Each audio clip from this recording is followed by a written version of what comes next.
हरे कृष्णा। सनातन दिव्यता में आपका स्वागत है और मैं हूं पद्म गुप्ता। आज की तिथि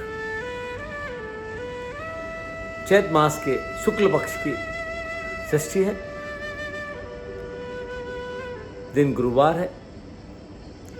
आज यमुना मां की जयंती भी है।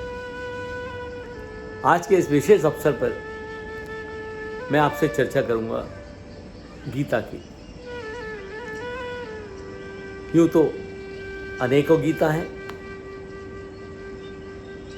असंख्य विद्वानों ने अपनी समझ के अनुसार इसकी व्याख्या की है। योगेश्वर कृष्ण द्वारा ये अनंत गुण रहस्य फिर से मानव जाति के कल्याण के लिए,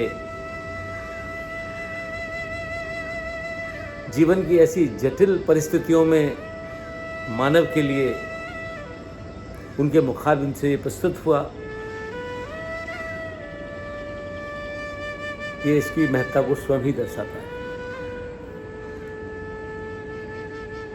मगर मैं आज इस गीता की महिमा को पाद रूप में आपको प्रस्तुत करूंगा।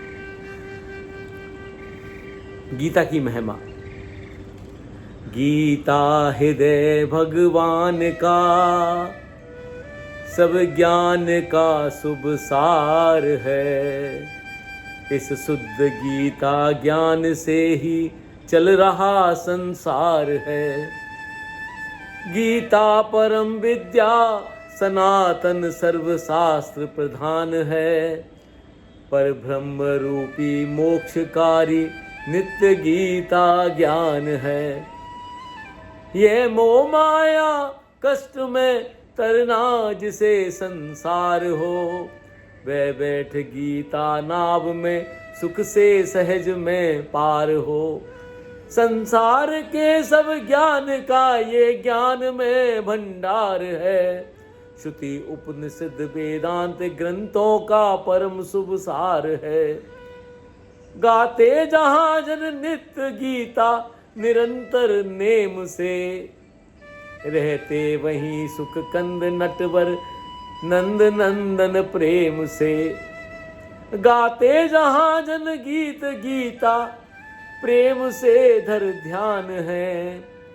तीरथ वहीं भव के सभी शुभ शुद्ध और महान है। धरते हुए जो ध्यान गीता ज्ञान का तन छोड़ते, लेने उसे माधव मुरारी आप ही उठ दौड़ते।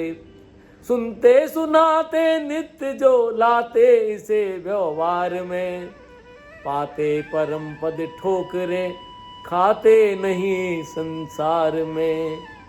पाते परम पद ठोकरे खाते नहीं संसार में। तो ये थी गीता की महिमा। अब गीता का दर्शन। गीता मानव जाति के लिए, मानव जीवन के लिए रचनात्मक कार्यक्रम है। यह मानव धर्म का वह सुंदर महाकाव्य है जो जीवन को उत्साह, आनंद और कर्म प्रेरणा से भर देता है।